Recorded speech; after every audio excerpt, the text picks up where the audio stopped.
Sobat bahagia, berjumpa lagi dalam program Happy and Healthy Life. Hidup bahagia dan sehat. Dan telah hadir narasumber kita yang sangat sehat dan bahagia, Mas Dr. Jarot. Siap. Salam sehat bahagia. Pasti. Kami berdua dan tim punya cita-cita Indonesia bukan hanya adil dan makmur, tapi Sehat dan bahagia. sehat dan bahagia.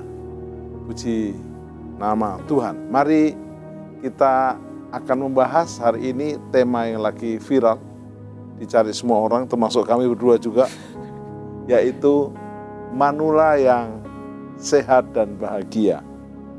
Manula dimulai dari umur berapa? Nasr akan bongkar. Yang pasti dia sudah mulai manula, saya juga sudah mulai manula. Dan kita rindu para manula Indonesia semuanya sehat dan bahagia.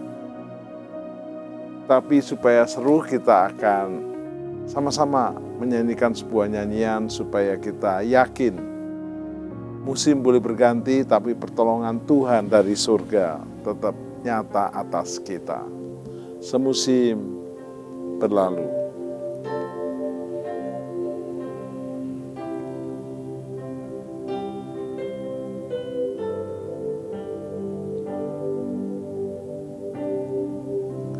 Semusim berlalu, namun kau selalu peliharaku.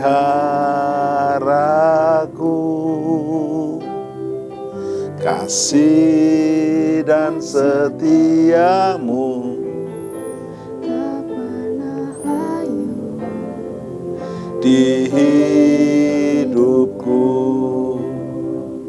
Lebih luas dari samudra, kebaikanmu Bapa takkan habis di hidupku. Lebih tinggi dari cakrawala, tak terbatas kasih-Mu. Sungguh ku bersyukur. Sama-sama lebih luas dari samudra. Kebaikanmu Bapa takkan habis di hidupku. Lebih tinggi dari cakrawala, tak terbatas kasih-Mu. Sungguh ku bersyukur. Mari kita bersyukur dengan lebih luas dari samudra. Kebaikanmu Bapa takkan habis di hidupku. Lebih tinggi dari cakrawala, tak terbatas kasih-Mu.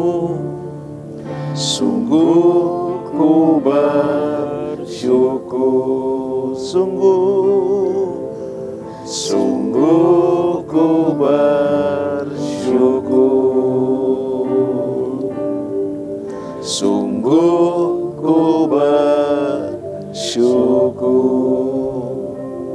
Mas Dr. Jarot, sebenarnya manula yang sehat dan bahagia itu betul-betul bisa terjadi atau angan-angan yang susah dicapai? Yang pasti bisa ya. Saya masuk 60 tahun. Ya katakanlah manula ini batasnya juga berbagai macam ya. Ada yang bilang misalnya pemuda itu sampai 65 tahun. Tapi begitu masuk menurut klub PBB ya, katanya. ya gitu kan. Tapi begitu saya masuk ke kelompok-kelompok lansia gitu ya. Minimalnya berapa gitu ya? 50 udah boleh ikut. Atau usia emas 55 udah boleh ikut. Saya 57 sudah boleh ikut. Ya, saya 60. Nah, terus karena saya sudah masuk 60, masuk lansia gitu ya. Dan saya punya impian. Impian saya itu meninggal di usia 120 tahun. Seperti Musa. Nabi Musa. Ada contohnya. Dan juga banyak tokoh-tokoh rohaniawan. Kalau tokoh sekuler menurut saya seperti Mahathir Mohamad, Lee Kuan Yew, itu 90 tahun dan masih sehat. Billy Graham 100 tahun. Wih, itu dia. Nah, makanya saya sekarang nge-follow Instagram di mana banyak orang yang usianya itu udah di atas 95 tahun. Masih ngeplank, masih nge-gym, masih angkat beban, masih lari. Wow. Nah, itu jadi maksudnya bukan impian. Karena begitu banyak orang yang mau pakai tokoh zaman dulu, tokoh zaman sekarang yang paling tidak di atas 90 tahun atau sekitar 100 tahun dan mereka masih bugar. Gitu. Jadi menjadi lansia yang sehat dan bahagia itu Bukan tercapai. impian. Bukan Ya. impian. Bisa menjadi impian yang jadi kenyataan. Amin. Sekarang sebenarnya apa itu yang dimaksud lansia sehingga minimal pemirsa yang berbahagia ini bisa, wah saya harus siap-siap nih. Ya namanya lansia itu kan singkatan dari lanjut usia. Jadi kalau usianya sudah di atas 55 paling tidak udah masuk kategori lansia. Nah kalau bicara lansia sehat atau bahagia berarti ya terutama adalah memang sehat badannya. Tapi untuk bisa sehat badan itu sebenarnya harus sehat jiwanya. Jadi kalau saya punya konsep bahwa tubuh ini adalah bungkus dari jiwa. Jadi bungkus kan manusia itu tubuh jiwa roh. Nah, jadi badan kita itu adalah bungkus dari jiwa. Ketika jiwanya sehat, maka saya yakin tubuh yang membungkusnya akan sehat juga. Gitu. Yes. Nah, jiwa itu kan tadi kita singkat bahagia gitu kan. Sekarang ada banyak orang lansia-lansia yang hanya mengejar tubuhnya sehat saja. Ternyata rapuh jiwanya. Gimana Mas Jarod? Ya memang kan kalau hidup ini yang paling gampang dirasakan kan tubuh. Dan kenyataannya kenapa mengejar kesehatan tubuh? Karena begitu masuk lansia itu muncul yang namanya B dan P. Saya bilang begitu. Apa tuh B dan P? Mulai budek, mulai bongkok, mulai beser. Beser tuh kencing melulu, kencing udah dibikin selesai, celana dipakai masih nambah lagi, celananya basah, bau lagi. Jadi B, bau, budek, botak, mulai buyuten, Itu mulai yang belum ikut program ini. Nah, karena kebanyakan ada masalah lansia itu kan memang lanjut usia. Itu B, kalau P-nya? Picek pikun. Jadi karena usia itu kan memang gini ya, manusia itu kan kalau masih muda ya, regenerasi sel itu terjadi dengan baik.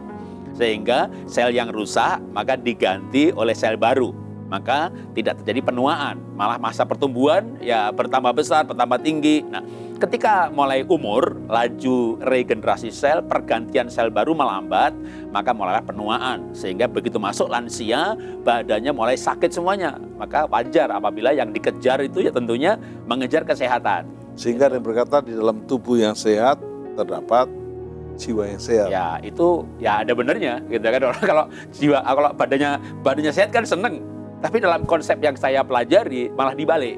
Dalam jiwa yang sehat, kita bahagia, kita tenang, damai sejahtera, hidupnya penuh ucapan syukur, disebut mindfulness. Maka ketika jiwanya sehat, bungkusnya ini sehat gitu. Jadi kita bisa balik. Yang lebih bagus jiwanya sehat, tubuhnya sehat. Ya. Baik. Sekarang Mas Jarod, beberapa manula gitu ya.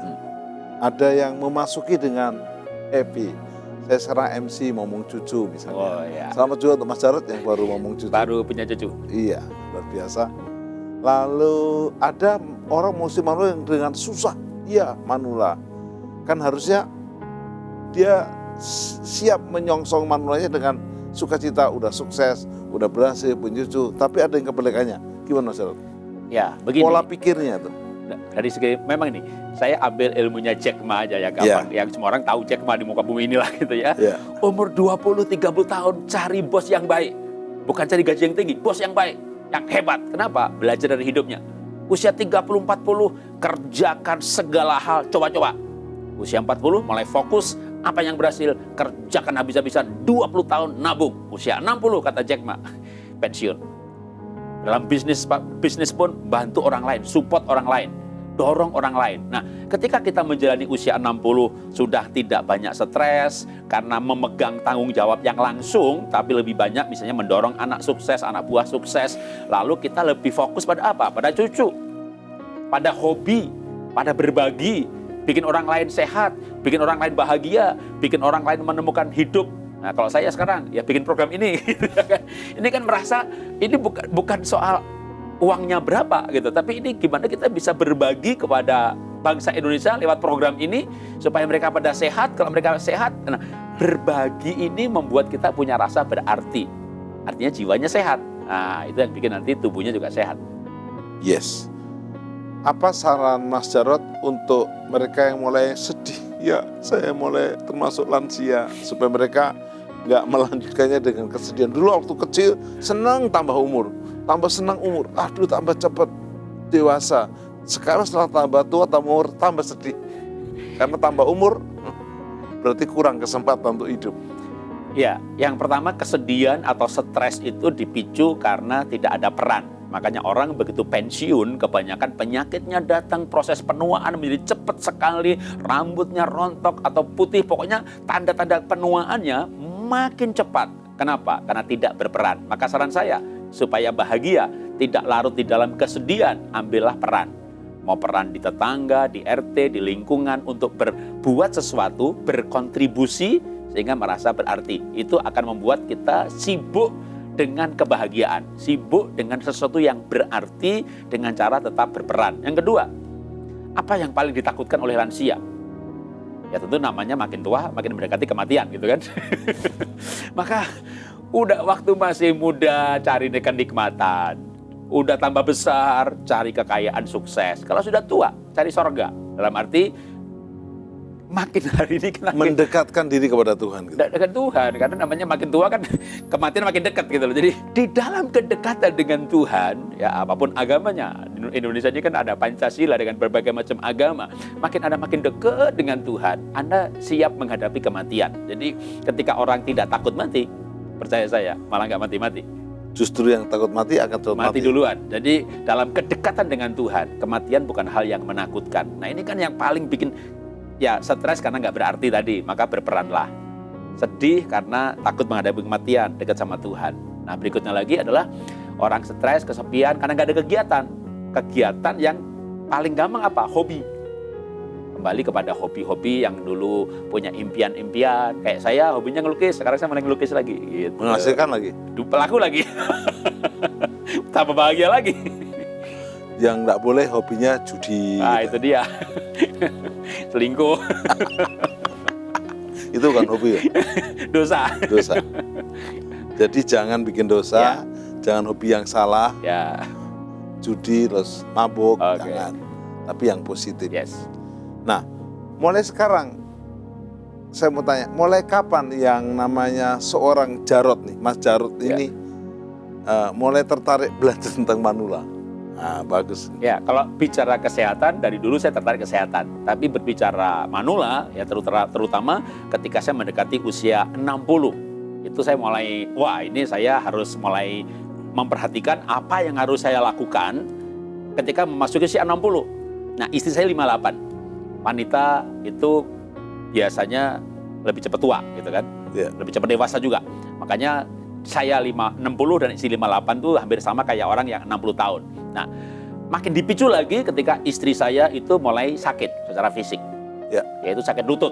Ya mulai pakai tongkat, kalau di kursi roda, di kursi roda, di airport mulai pakai kursi roda. Jadi kalau saya di airport itu mulai dorong istri gitu ya. Itu rasanya makin tua banget tuh. Dan karena saya lebih sehat, mulai kebayang nih, di masa tua siapa ngerawat siapa nih.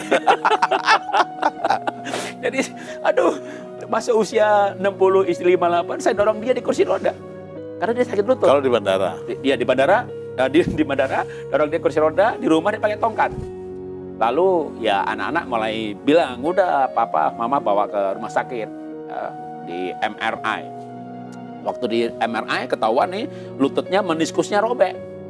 Juga MRI dan ronsen, karena masing-masing punya ketepatan tersendiri untuk sudut pandang tertentu. Hasilnya robek. Wah udah, anak-anak saya udah pada bilang tuh, udah mama dioperasi aja gitu ya. Nah saya kan mulai mengajarkan pola hidup sehat gitu ya. Bukan ya operasi nggak dosa sih, tapi kalau bisa tanpa operasi. Maka akhirnya hadirlah ini alat-alat yang saya bawa ini. ini alat-alat buat lansia nih. Jadi lansia itu mulai melemah kan, terutama yang paling banyak kan lutut. Oke, tapi sebelum bicara soal lutut, lansia itu banyak banget yang namanya mulai nyeri. nyeri sana, nyeri sini, pegel sana, pegel sini, tangannya pegel, pundaknya pegel, pinggangnya pegel, lututnya sakit, itu udah Belum paling. hatinya pegel, Hatinya pegel lagi. ngelihat anak, cucu, mantu. Nah, maka bagaimana mengatasi ketika utama lansia adalah pegel sana, pegel sini, nyeri sana, nyeri sini. Nah, nyeri sana, nyeri sini, sakit sana, sakit sini, itu adalah tandanya terjadi inflamasi atau peradangan. Maka caranya nomor 1, makan makanan sehat yang tidak memicu peradangan. Apa tuh yang memicu peradangan? Gorengan yang gampang ya, daging warna merah, itu yang udah pasti memicu peradangan. Jadi ganti semua makanan yang tadinya tempe goreng, tahu goreng, kacang goreng. Oke, kacang disangrai masih enak. Tapi kalau tahu tempe, katakanlah dikukus, direbus. Lalu kalau ayam, bukan goreng, semua yang tumis atau yang masih ada airnya. Kenapa? Goreng itu 200 derajat. Jadi minyak digoreng itu 200 derajat. Maka akan memunculkan zat-zat yang memicu inflamasi. Tapi ketika direbus, air itu direbus 1 jam, 2 jam, tetap 100 derajat. Makanya ketika direbus atau kukus, jadi misalnya tumis, disemur, ayamnya ayam kuah, ikannya ikan kuah, nah itu udah membantu nanti sakit sana sininya mulai hilang. Nah, istri saya ketika sakit lutut, maka makanannya dibetulin. Yang kedua, setelah makanannya dibetulin, maka ini lutut sakit, karena ini tulang tempurung lutut, ini tulang lagi, ya ini dari paha, ini dari betis, ini neken. Maka menikusnya ketekan sakit. Maka supaya nggak sakit, ini jangan neken. Supaya jangan neken, maka otot pahanya dilatih. Nah, kalau otot pahanya dilatih, ini ada saya kasih peragaan ya. Ini pertama bola. Beli aja online, mereknya apa nggak masalah. Nggak ada endorse di sini. Jadi bolanya bisa 20, ini kira 20 cm, bisa 25. Namanya bola apa? Bola manula? Namanya bola yoga atau bola olahraga juga boleh. Ya, ini ada yang 20 cm, 25, 30, ya boleh yang mana aja. Ini kebetulan punya istri, ukurannya kecil. Ini taruh di lutut aja. Ini lutut kan nggak bergerak. Kalau lari jangan, udah sakit lutut, udah manula, udah lansia itu jangan lari. Ya, sepedaan masih oke. Karena sepeda itu badan kita ditahan sama sedel. Tapi kalau jalan, ini lutut kan gerak. Ya, kita lari apalagi, lututnya nahan beban. Tapi sambil duduk di sepeda atau duduk di kursi. Kalau duduk di kursi, maka ditekan aja. Sambil ditekan-tekan begini nih, maka otot sini dorong, otot sini narik kan. Ini latihan. Jadi lututnya nggak bergerak, tapi otot ditarik. Ada lagi tali. Nah, ini talinya. Sebentar dulu, berapa kali? Paling gampang, ukurannya masing-masing. Ini kalau begini kan, aduh sudah agak pegel nih. 2 menit, 3 menit. Cukup. Yang cukup, udah. Agak pegel aja, jangan nunggu sampai pegel. Tapi tiap hari. Hari ini 2 menit, besok mungkin 2,5 menit. Manfaatnya apa? Ini kan neken. Neken kan butuh tenaga. Ya. Maka otot ini dilatih. Oh. Ya, otot dorong. Nah, sekarang otot nariknya. Gimana ngelatihnya? Ini tali warna-warni. Bukan mewakili partai. Mewakili ketebalan. Ini bukan koalisi besar, bukan? Iya, mewakili ketebalan. Jadi murah banget, satunya 15.000, merek apa aja, nggak sebut merek, masuk. Namanya tali manula. Tali loops band atau tali yoga atau tali senam. Ya. Beda warna, beda ketebalan. Ya. Jadi caranya mulai dari yang paling tipis, itu aja. Ya, mulai yang paling tipis. Masukkan di lutut. Jadi lutut tidak bergerak kan, diem kan. Namanya lansia itu udah banyak dah yang lututnya udah sewak, sakit. Ya.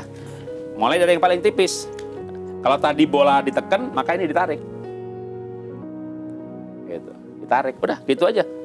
Ini sampai agak pegel. Nanti ganti yang lebih tebal, ganti yang lebih tebal, ganti yang lebih tebal, dan bisa gerakan-gerakan yang lain seperti gerakan senam, ya. Misalnya kakinya dipasang tali dalam posisi tidur bisa. Posisi tidur, lalu dipasang tali, ini sambil tidur, tarik, itu juga latihan. Sambil berdiri, mungkin saya peragain boleh ya, berdiri ya. Ya. Sambil berdiri, pasang tali, tarik, ya. Jadi itu, bentar, ya. Untuk latihan otot kaki, tapi dengkulnya kan nggak bergerak, kakinya lurus, itu latihan dengkul. Sama juga dengan latihan tangan, dengan masih tali yang sama. Pilih mana yang tebelnya sesuai ukuran, ya kan? Posisinya misalnya begini, tarik, Kayak main ketapel ya? Ya, tarik, lepas. Gitu ya? Ini berarti kan narik. Bukan dilepas los ya? Agak. Nah ini berarti tangan yang sini. Posisi yang sama. Biasanya begini lebih bagus ya. Tapi dorong. Nah, ini kan latihan otot dorong. Nah ini semua sebenarnya termasuk melatih tubuh secara keseluruhan. Otot pegel, tulang rapuh bukan karena tua. Otot pegel, tulang rapuh karena nggak dilatih. Jadi kalau kita tuh melatih otot kita melatih tulang kita, memang pertamanya pasti pegel. Apa itu pegel? Ya, berarti ada yang rusak otot kita. Karena kita kasih stresor. Tapi dengan rusak itu, tubuh justru berpikir, ada yang rusak nih, diperbaiki. Maka terjadi perbaikan otot. Nah, orang itu ketika masuk usia 55, bahkan 50 kadang, mulai justru terjadi penurunan massa otot. Jadi yang bertambah apa? Bertambah buncit perutnya. Yang pertama lemaknya gitu ya. Lemaknya bertambah banyak, bertambah gemuk, tapi ototnya sih menyusut.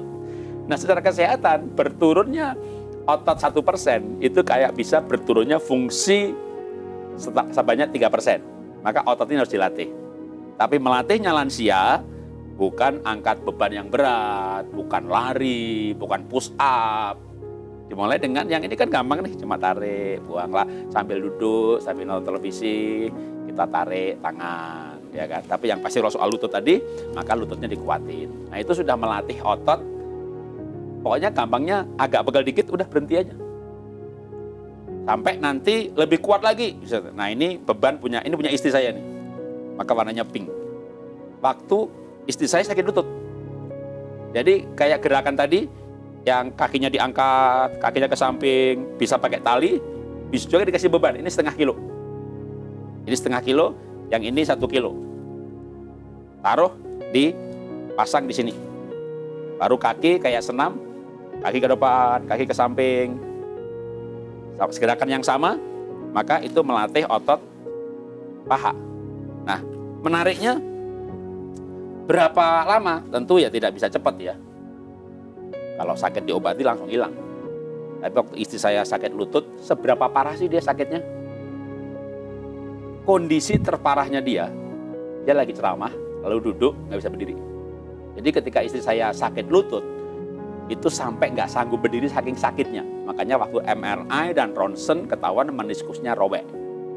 Nah itu anak saya udah pada bilang, Pak, Mama jangan dijadiin kelinci percobakan. Udah dioperasi aja. Ya, saya bilang sama istri, gini, mau nggak 1 bulan coba? Kalau hari demi hari bertambah sakit, maka Operasi. 2 minggu pun kita langsung operasi. Tapi kalau hari demi hari sakitnya berkurang, kenapa nggak diteruskan? Jadi akhirnya dengan makan sehat, latihan otot, memang ditambah satu lagi sebenarnya dengan olah nafas. Ya, latihan nafas yang teratur, tarik, buang, Dan juga doa tentunya. pasti, ya keyakinan bahwa Tuhan sembuhkan gitu ya. Nah, olah nafas itu ada beberapa metode yang paling kuat untuk menyembuhkan atau menghilangkan rasa nyeri atau anti-inflamasi, itu namanya metode Wim Hof. Kalau di googling bakal ketahuan itu orang Belanda yang mengajarkan teknik pernafasan anti-inflamasi. Nah, bisa juga di Indonesia banyak guru, masuk aja YouTube, ketik pernafasan anti-inflamasi, bisa muncul Wim Hof, bisa muncul saya gitu ya. Itu dalam 2 hari nyerinya hilang. Tapi meniskusnya masih robek. Maka harus dilatih tadi ototnya. Nah, singkat cerita, Olah nafasnya seperti apa? Wim Hof itu gampang banget. Buka tangan, ya, tarik, buang. Tarik, buang. Tarik bisa hidung, buang mulut boleh, buang hidung boleh. Tariknya 2,5 detik, buangnya 2,5 detik kira-kira. Ya, tarik, buang 30 kali. Setelah tarik, buang 30 kali, tarik, lalu buang. Tahan. Jadi tarik, buang 30 kali, yang terakhir tarik dengan kuat, lalu buang, tahan. Jadi tahan nafas. Seberapa? Sekuatnya. Jadi bisa mulai dengan 40 detik, lalu 50, lalu 60. Tapi intinya ya tahan sekuatnya. Setelah tahan sekuatnya, terus tarik. 15 detik, 10 sampai 15. Selesai. Itu satu rit. Jadi satu ritnya adalah tarik buang 30 kali, masing-masing 2,5 detik, 2,5 detik, tarik buang. Yang ke-35 atau 30 kali minimal, tarik, buang, tahan, nafas, nggak bernafas, tahan sekuatnya. Nah, waktu tahan sekuatnya, ini ada alat namanya oximeter, ya. Oximeter ini bisa mengukur saturasi. Karena kita tahan nafas setelah buang, maka saturasi akan meluncur ke bawah. Kalau saya pernah tadi pagi, bukan pernah lagi, tiap hari, tiap pagi. Tadi pagi saya mimpin olah nafas, saya turun sampai 32. Ambang batas bahaya itu sebenarnya 92. Kalau orang sakit ke rumah sakit, itu saturasi di bawah 92, bunyi itu oximeternya. Harus pasang tabung. Karena itu namanya hipoksia. Tapi ini terapi hipoksia. Secara sengaja saturasi kita turunkan. Nah, nanti pas gak kuat, tarik. Terus tahan 15 detik. Itu saturasi meluncur lagi ke atas. Curung 100. Wow. Itu berarti satu rate. Ya, satu rate-nya adalah tarik buang 30. Buang, tahan sekuatnya. Tarik 15 detik, selesai satu rate. Nah, minimal 3 rate.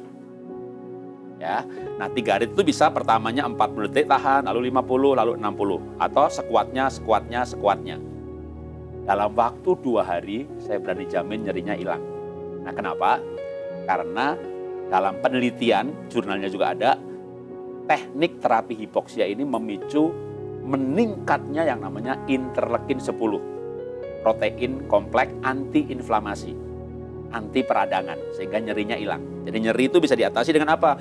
Lututnya sakit, kompres es batu. Waktu dikompres, itu juga memicu interleukin 10. Lalu kita olah nafas, memicu interleukin 10 di seluruh badan. Nah itu nyerinya udah hilang, tapi tunggu, meniskusnya masih robek. Kan meniskus nggak akan ngilangin nyeri, ya lansia kan nyeri ya, nyeri lutut, nyeri mana. Makan makanan yang jangan memicu inflamasi. Kedua, olah nafas. 3, boleh kompres. Kompres gimana sakit, nyerinya hilang. Nah, tapi untuk membetulkan meniskus butuh waktu berbulan-bulan. Butuh kolagen. Misalnya makan apa? Makan bone broth. Butuh glukosamin, makan kolang-kaling. Kalau saya back to nature aja. Jadi dengan memberikan asupan yang dibutuhkan untuk sakit itu terjadi regenerasi sel. Tergantung sakitnya apa, kasih makanan yang tepat. Makanya nanti dengan Pak Wawaruntu kita bisa tanya, kalau sakit ini makan apa, sakit ini makan apa. Itu untuk tujuan supaya tubuh yang rusak diperbaiki lewat makanan yang ada. Nah, kalau istri saya balik ke cerita soal sakit lutut, butuh waktu panjang juga sih, 6 bulan. 6 bulan kemudian bisa lari, bisa panjat tebing, yang tadinya berdiri aja udah bisa. Dan robeknya bisa sembuh.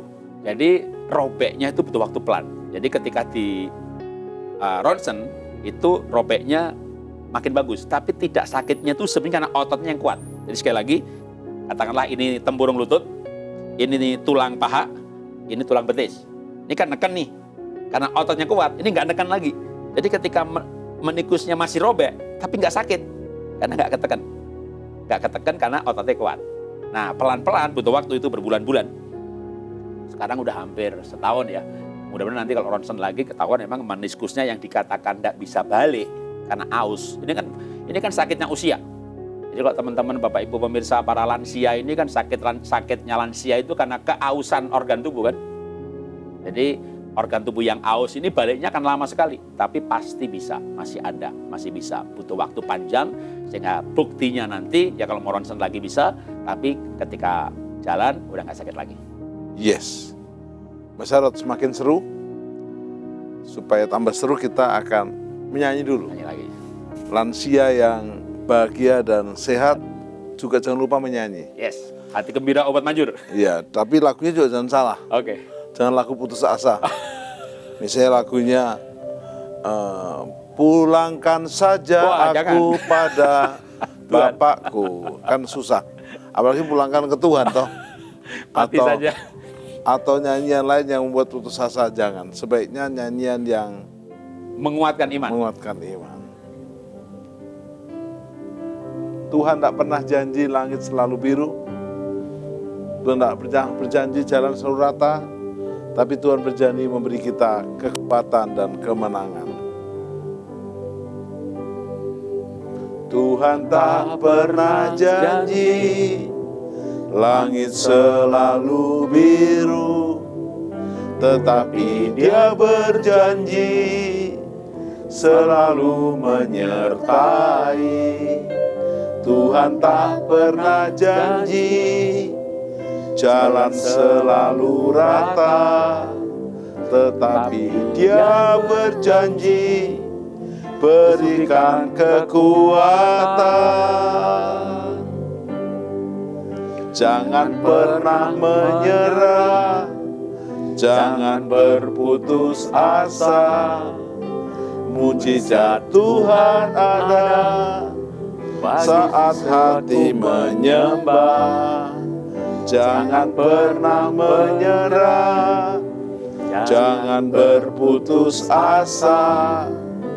Mujizat Tuhan ada bagi yang setia dan percaya.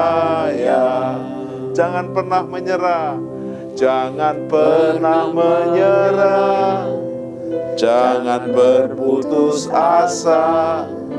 Mujizat Tuhan ada saat hati menyembah. Jangan pernah menyerah, jangan berputus asa. Mujizat Tuhan ada bagi yang setia dan percaya. Jadi jangan sedih dibilang manula. Ya, Karena suka nggak suka manula itu harus kita lewati. pasti harus, nggak bisa mundur. Mau beli mundur nggak bisa. Tidak dijual dimanapun. Mau online, mau di mall, mau di luar negeri. Waktu berjalan maju. Tetapi yang kita bersyukur kita bisa nikmati manula dengan sehat dan bahagia. Ya. Terima kasih untuk jurus-jurusnya. Saya akan mulai praktekkan juga sehingga saya mengawali manula dengan tambah sehat, tambah bahagia. Ya.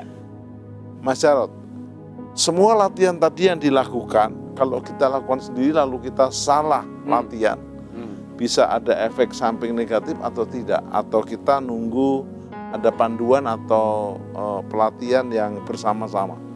Ya, sebenarnya sekarang ini kita hidup di zaman yang luar biasa ya. Masuk ke YouTube aja, ketik lansia sehat, senam lansia, lutut lansia, udah pasti ada. Dan saya orang yang menyarankan percaya dah sama sistem ya. Jarang ada orang yang sengaja bikin konten ini biar para tua-tua ini biar pada mati, biar pada sakit lutut, bikin panduan yang salah gitu. Menurut saya enggak. Jadi banyak sekali panduan di YouTube ya oleh banyak orang, termasuk dari saya juga di situ ada. Tapi kalau mau misalnya aduh lihat YouTube sendirian kan juga bosen, jenuh gitu ya. Nah, ada komunitasnya. Saya bikin WA grup lansia. Kita bikin komunitas lansia. Nanti pemirsa kalau misalnya mau meresponi ini ya, ada nomor yang bisa dihubungi, bisa juga bergabung dalam komunitas Dan free, gratis. gratis. Jadi saya mengajar olah nafas. Karena begitu gratis kita tambah bahagia. Kalau bayar mahal, stres, jadi sakit ya. Jadi kita jadi saya bisa menghubungi dari nomor yang ada. ya Anda bisa bergabung dan free. dan gratis. Jadi saya Kenapa Mas Jarod terbeban untuk free? Padahal itu kan juga mahal perjuangannya.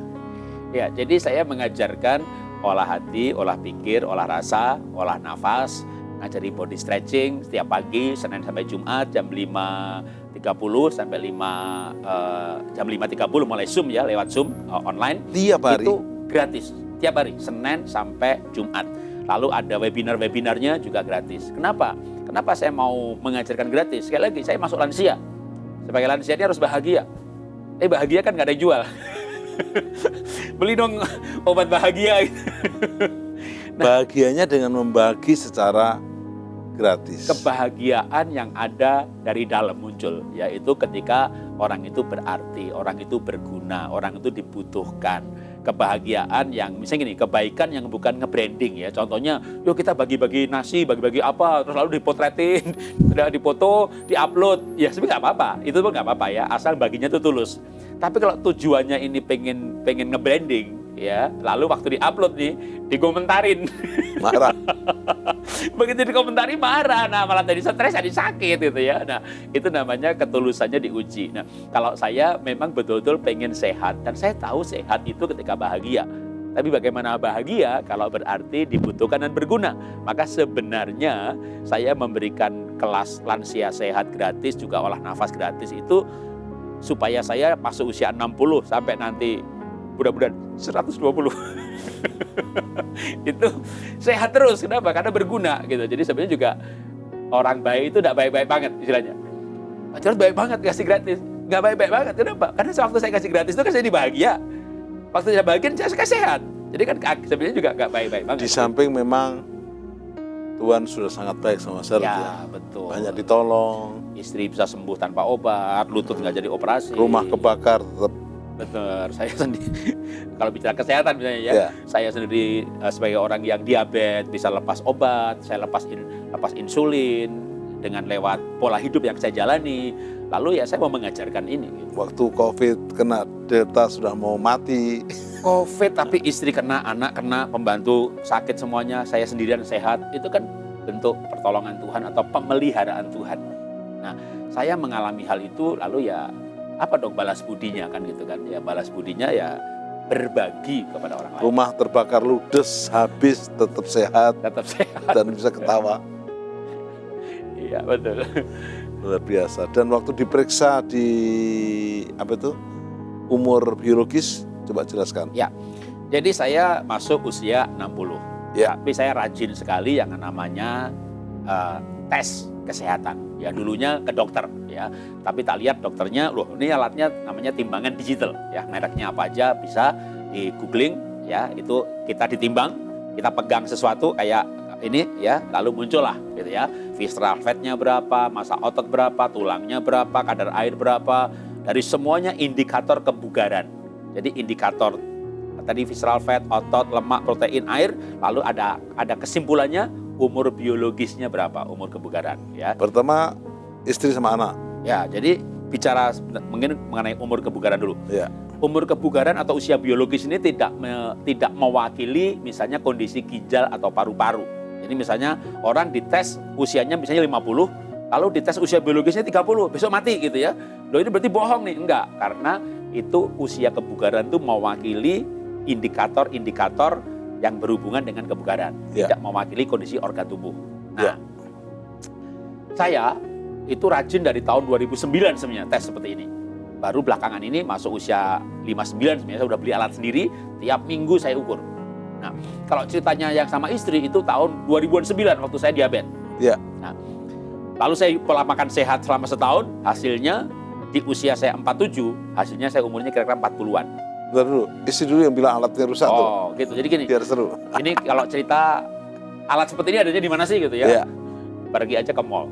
Iya. Ya, di mall di counter-counter produk tertentu, suplemen tertentu tuh banyak yang menawarkan tes periksa gratis gitu kan. Nah, ini ceritanya nih dulu saya sama keluarga nih.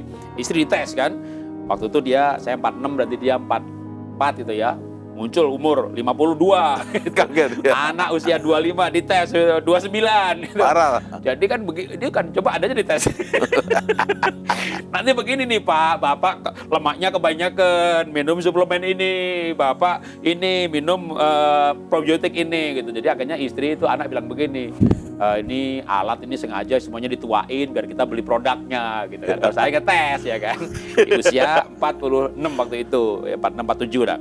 Nah, saya diukur gitu ya, 40. Saya bilang ini alatnya bener gitu ya. Nah itu sejak itu saya mulai rajin ngetes ke dokter dengan alat yang serupa.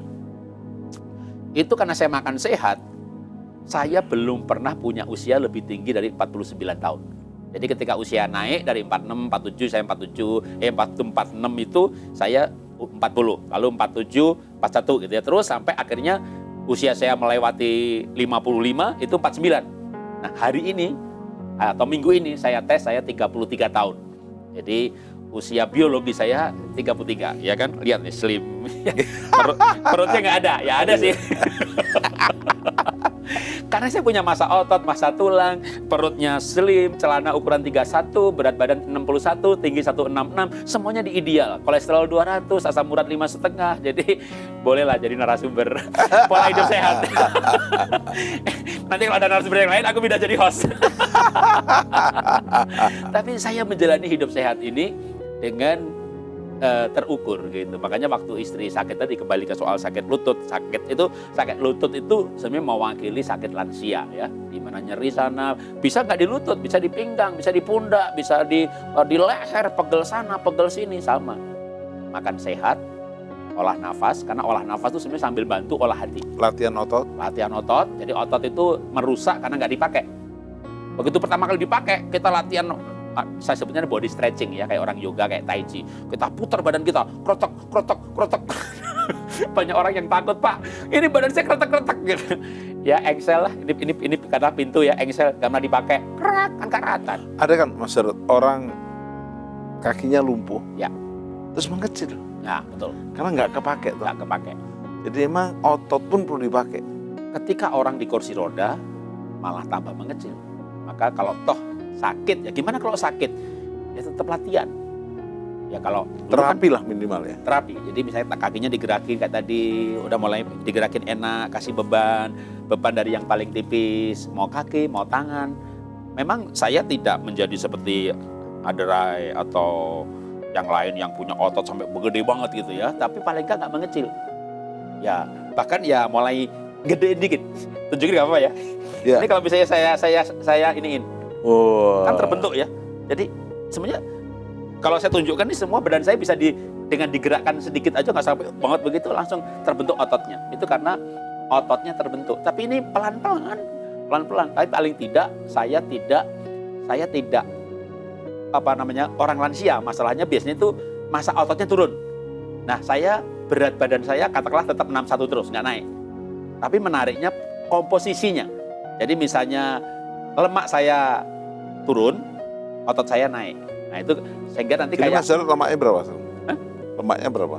total lemak 21%, visceral fat 11%. Nah dengan visceral fat itu perut tuh. Ini yang banyak pengaruhnya ke umur biologis. Kalau perutnya buncit, gede, berarti banyak lemak di situ kan. Visceral fat itu lemak yang membungkus organ vital. Jadi jantung dibungkus lemak, usus dibungkus lemak. Dan itu bahaya memang. Nah, kalau jantungnya ini lemaknya banyak, nggak boleh juga nggak ada lemaknya, ya. Lemak ini kan bantalan. Tapi kalau lemaknya banyak, kan jantungnya berat kerjanya. Kalau kerjanya berat, maka umur biologis sekali lagi tidak menunjukkan jantungnya sehat apa tidak. Tapi berdasarkan indikator tadi, logikanya gini, kalau lemaknya banyak, kan jantungnya kerjanya berat. Kalau berat, cepat matilah, kan kira-kira begitu. Jadi umur biologis itu menunjukkan kebugaran tubuh berdasarkan indikator lemak, air, visceral fat, total massa tulang, kerapatan tulang, dan seterusnya, dan hal-hal seperti itu. Dan Mas Jarod, dari semuanya itu hati kita sudah dijaga ya. Karena Mas Jarod kan dibilang penting. Mr. Happy. Bukan Mr. Bean ya, Mr. Happy. Mr. Happy, jadi selalu happy. Rumah kebakar happy, sakit happy, bangkrut happy. Ya, jadi gini, untuk hidup sebagai manula sehat, makin tua makin bahagia dan sehat. Maka kesehatan selain makan benar, makan sehat, kan harus tidur pulas, lalu hati bahagia. Nah soal hati ini pengaruhnya ya, saya kasih kesaksian aja kan, saya ini dulu gulanya 400-an, HbA1c 11,5, lalu bisa lepas obat, lepas insulin.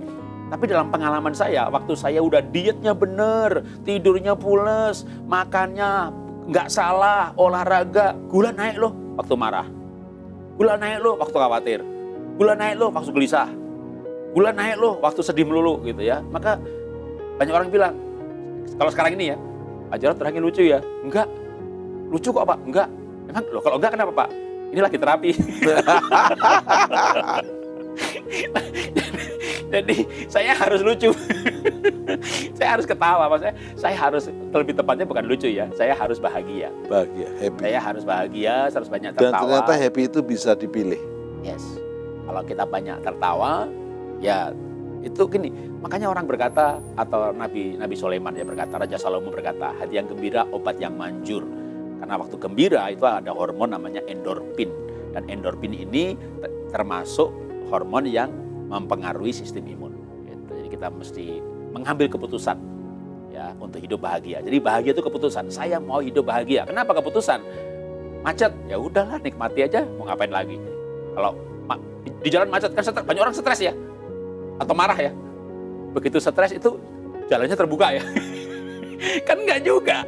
Tetap aja. Makanya bahagia itu keputusan. Kalau kita Walaupun macet, bahagia. ya, Nunggu lift lama, bahagia. Ya. Pesawat delay, bahagia. caranya gimana? Ya, Pesawat delay berjam-jam, terus tetap bahagia gimana? kalau Membangun. saya ya kan kita bawa gadget, bisa enak loh zaman sekarang ini, zaman dimana kita bisa kerja di mana saja lewat gadget. Atau kadang saya delay 1 jam, 2 jam gitu ya. Waduh, kalau ini nggak delay nih sampai di sana ada waktu olahraga, ya sudah saya mondar-mandir aja tuh. Kalau di Terminal 3 ya, dari gate 11 sampai gate 26, bolak-balik, dapat 6.000 langkah, udah lumayan.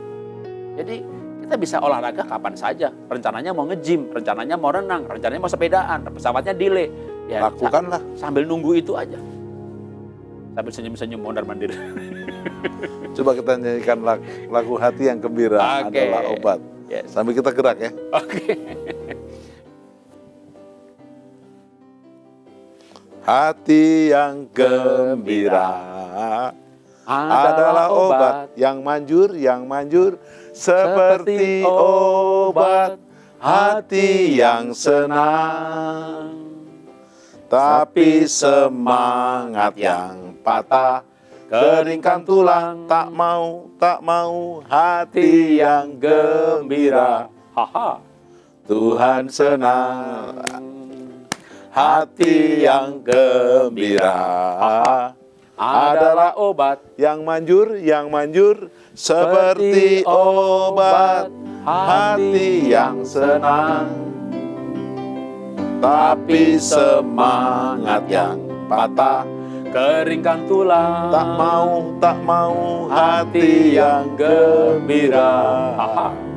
Tuhan senang. Pemusik dan pemuji belum mengetawa. Hati yang apakah mulai stres? Gitu. Adalah obat Yang manjur. seperti obat hati yang senang. Tapi semangat yang patah keringkan tulang, tak mau hati yang gembira. Haha. Tuhan senang. Yes, manula yang sehat dan bahagia. Mas Jarod, manula yang ada mungkin pengalaman keluarga di rumah. Ya. Manula yang ada di rumah kami itu tambah cerewet. Bukan manula di rumah saya, nggak ada. Orang tua atau mertua? Di rumah saya bahagia semua. Oke. Kan saya sudah lulus. Jadi Tambah cerewet. tambah marah. cerewet, tambah apalagi dia mertuanya pernah berkuasa gitu, Oke. pernah menjadi pejabat, Ya. pernah jadi orang kaya, pernah jadi orang hebat, jadi kayak post power syndrome gitu ya. Lalu cari kekuasaan di rumah. Iya, jadi ini saya mewakili korban-korban manula yang masih merasa hebat. Gimana? Jangan sampai manulanya stres, ini anak keturunannya ikut stres. Ya. Ini bukan pengalaman pribadi, bukan. Oke. Ya, yang pertama saya mau kasih tips dulu menghadapi orang tua ataupun mertua yang masuk masa manula. Bagus ya. Jadi orang tua, baik orang tua kandung atau mertua yang sudah mulai tua, orang sudah tua itu memang pasti mulai sakit-sakitan secara badan. Nah, secara psikologis banyak juga yang kembali seperti anak kecil malah. Minta disayang, minta dimandiin, mandi nggak pernah berhenti, mainan, minta dikasih makanan, mau makan yang enak bukan yang sehat, nggak dibeliin ngambek. Jadi bisa kembali ke anak kecil. Atau mundur ke masa kejayaan tadi. Jadi katakan karena dia mantan pejabat, mantan bos, mantan pengusaha, mantan pendeta yang banyak ngomong terus gitu ya. Khotbah terus. Sekarang di gereja nggak khotbah, keluarganya dikhotbahin. Jadi kalau makan bersama, waduh, ngomongnya nggak ada berhentinya. Nah, pertama gini, kita memahami dulu bahwa memang mereka memasuki masa seperti itu. Ya. Bahkan yang cukup bisa menjengkelkan, ya masukin masa manula atau lansia, sering otaknya ini, memorinya itu kacau. Kacaunya begini, memori jangka panjang itu kuat, memori jangka pendek jelek banget. Jadi misalnya, tadi minum obat, itu lupa loh. Minum apa enggak? Minum lagi. Waduh, misalnya diabetes, minum 2 obat, ngedrop, geblak. Jadi yang baru saja itu lupa. Baru aja makan. Begitu makan, udah makan kan orang tua, maka mantu atau anak beresin makanannya. Marah dia, wong saya belum makan kok makan diberesin gitu kan. Waduh, ini mantunya loh, mama itu udah makan gitu. Enggak kok gitu ya. Waduh, ngamuk gitu. Jadi kenapa? Yang baru saja dilakukan dia lupa. Itu memori jangka pendek namanya. Memori jangka panjang, dia ingat. Makanya dia bilang, Bung Karno dulu, ini presiden yang dulu ingat dia. Wih, sahabat si ini dulu. Nah, yang bahaya lagi, dia kan memori jangka panjang. Yang lama yang ingat ya. Ingat si mantan. Istri belum makan, lupa dia. Istri atau suami pesen apa, lupa dia. Pak, ma ambilin ini, turun ke lantai bawah. Sampai bawah aja lupa apa ini. Yang baru saja lupa, itu namanya memori jangka pendek. Tapi yang lalu-lalu ingat. Nah ini namanya otaknya mulai konslet. Nah sebenarnya ketika kita jadi lansia sehat, olahraga, olah nafas, olah hati, olah pikir, bugar, itu otak kita sebenarnya akan menunda juga termasuk kepikunan ya. Jadi sebenarnya otak pun bisa diolah ya? Bisa diolah supaya kita bisa awet gitu ya, tidak cepat. Nah saya kejar nih, bagaimana mengolah otak manula supaya otaknya tidak tadi itu, nggak konslet ya. Konslet. Ya kalau sudah terlanjur tentunya susah. Saya belum. Ya. Jangan deh. Nah kalau dalam pelajarannya John Kabat-Zinn, Profesor Emeritus Dr. John Kabat-Zinn itu adalah kepala klinik dari Fakultas Kedokteran MIT, Massachusetts Institute Teknologi di Amerika. Tapi beliau sekarang udah pensiun. Nah, dia mengajarkan olah nafas yang namanya MBSR, MBCT, Mindfulness Based Stress Reduction dan Mindfulness Based Cognitive Therapy. Itu sederhana banget, karena kalau tadi kita sempat singgung soal tarik buang pakai tahan, ini enggak. Ini cuma tarik nafas, buang nafas. Berapa lama? Nyamannya aja berapa?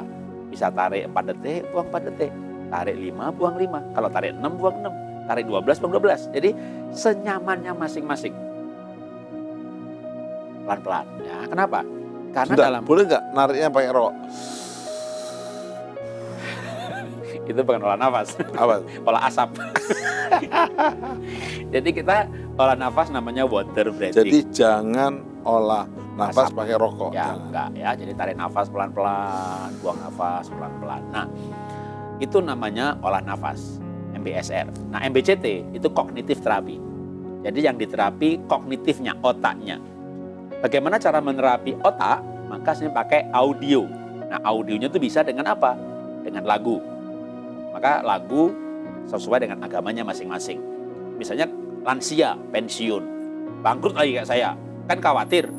Ya udah, olah Tuhan, penyembuhku. Nah, itu udah kognitif, ya. Atau Tuhan adalah gembalaku. Tapi kita bukan nyanyi, dengerin audio, lagu, kita tarik nafas pelan-pelan, takkan nafas kekurangan pelan-pelan. aku. Dalam terapi nafas yang pelan, koheren, stabil, tenang, otaknya diisi dengan hal-hal yang baik, yakin sembuh, yakin sehat, yakin dicukupkan, maka itu dalam penelitiannya John Kabat-Zinn dengan 22 minggu, maka bagian-bagian otak seperti prefrontal cortex, amigdala, ya ini otak tengah, hipokampus, itu semuanya membaik. Jadi ada penelitiannya mengenai, kalau mau masuk di jurnal boleh, Google boleh, YouTube boleh, ketik aja MBSR John Kabat-Zinn atau Neuroscience MBSR. Itu bisa menunda kepikunan. Jadi kita bisa lakukan hal itu, maka nanti seperti orang-orang yang kalau di dunia ini, misalnya tokoh-tokoh ya di dalam Google, di dalam sosmed, maka disebutnya kan meditasi. Seperti Mahathir Mohamad, Lee Kuan Yew, kalau saya sebut pilih nama yang semua orang kenal dah. Dan mereka di atas 90 tahun. Masih aktif ngurus negara, ngurus partai, ngurus perusahaan, tanpa ada pikun. Nah itu mereka termasuk contoh-contoh orang yang dikenal, yang mereka latihan meditasi. Nah sebenarnya meditasi itu gini, kan Indonesia ini negara agama ya. Dan cukup banyak agama yang ini. Emangnya orang beragama boleh meditasi? Oke, kalau meditasi saya berikan istilah yang sederhana. adalah fokus. Waktu kita meditasi, kita buka tangan, tarik nafas pelan-pelan. Yang Kristen, ya fokus sama Tuhannya. Yang Islam, fokus sama Tuhannya, lalu sesatnya di mana? Kan gitu kan. Jadi Jangan fokus sama setan. nah, kalau kita fokusnya sama Tuhan, kita yakin Tuhan di dalam kita. Tuhan yang di dalam kita lebih besar daripada dunia ini. Lalu di dalam kita ini, kita berhubungan dengan roh Tuhan. Itulah pengertian meditasi versi agama. Dalam arti gini, meditasi adalah fokus, hening, mendengarkan hati nurani. Nah sekarang hati nurani kita ada siapa? Ada Roh Kudus. Maka kita hening itu kita mendengarkan suara hati nurani atau suara Tuhan. Yang bikin sakit orang itu karena nggak pernah berhenti berpikir. Tidur pun dia mikir terus. Jadi masih tidur mikir. Apalagi mikir utang. Nah makanya waktu tidur nanti ngimpi. Ngimpi dikejar tukang utang. Jadi bangun tidur pegel semuanya. Dipukuli orang. Hidup itu sehat. Kalau kita bisa hidup kesusahan hari ini cukuplah. Nah hari ini sebenarnya itu bisa diterjemahkan kesusahan saat ini. Artinya kita hidup moment present. John Kabat-Zinn mengajarkan mengenai moment present. Moment present itu kita hidup itu saat ini. Kenapa? Masa depan. Berarti bicara kebutuhan, utang, tagihan, pencapaian, dan belum semuanya. Masa depan bisa bikin khawatir. Masa lalu, bikin hati, putus cinta, kebakaran, dirampok, bikin sakit hati. Masa depan bikin khawatir, masa lalu bikin kecewa, kepahitan. Maka bahagia itu saat ini. Kalau kita bisa hidup saat ini, tapi kan susah, maka dilatih. Nah latihannya itu adalah olah nafas atau meditasi, di mana kita hanya fokus pada nafas. Fokus pada diri sendiri. Nah mau dikombinasi, namanya MBCT, maka waktu olah nafas itu kognitif terapi. Terapi kognitif apa yang hebat? Boleh dengan istilah memperkatakan firman, memperkatakan visi, dengar lagu rohani, dengar lagu agama, itu semuanya diresapi. Jadi banyak juga orang kan beribadah ya, kok sakit juga? Karena istilahnya gini. Tidak fokus. Engkau beribadah tapi hatimu jauh daripada aku, kata Tuhan. Jadi kalau kita itu sebenarnya beribadahnya sungguh-sungguh aja, nyanyi sungguh-sungguh. John Kabat-Zinn itu bilang begini, sebenarnya inti dari meditasi itu mindfulness life, hidup yang dihayati. Kalau makan, ya dinikmati, itu sudah MBSR. Minum kopi, hirup dulu, aduh wangi banget, enak. Ini sudah MBSR, sudah mindfulness based SR, stress reduction. Hidup saat ini, hidup kekinian. Minum air putih aja, udah seger banget nih. Kayak es kelapa muda. Nah, Oke, kita nikmati pujian, waktunya habis. Luar biasa. Kaulah Tuhan penyembuhku, kita nikmati dengan iman. Yes. Kaulah Tuhan penyembuhku, Kaulah Tuhan penyembuh. Kau berfirman dan sembuhkanku. Kaulah Tuhan penyembuh. Sekali lagi, Kaulah Tuhan sama-sama. Kaulah Tuhan penyembuhku. Kaulah Tuhan penyembuh. Kau berfirman dan sembuhkanku. Kaulah Tuhan penyembuh. Para pemirsa yang manula atau yang punya keluarga manula, jangan pernah putus asa. Yang disampaikan Mas Dr. Jarod tadi, pengalaman yang hidup. Saya sangat percaya bahwa program ini membuat Anda lebih semangat. Jika rindu ada pelatihan, ada bimbingan, Anda bisa menghubungi nomor-nomor yang ada di layar kaca ini, dan kita siap untuk belajar bersama secara gratis. Ingat, program sehat dan bahagia ini bisa terjadi karena kita percaya sama Tuhan. Sampai jumpa di program yang akan datang untuk lebih sehat dan bahagia seumur hidup kita dan selamanya. Salam sehat, salam bahagia.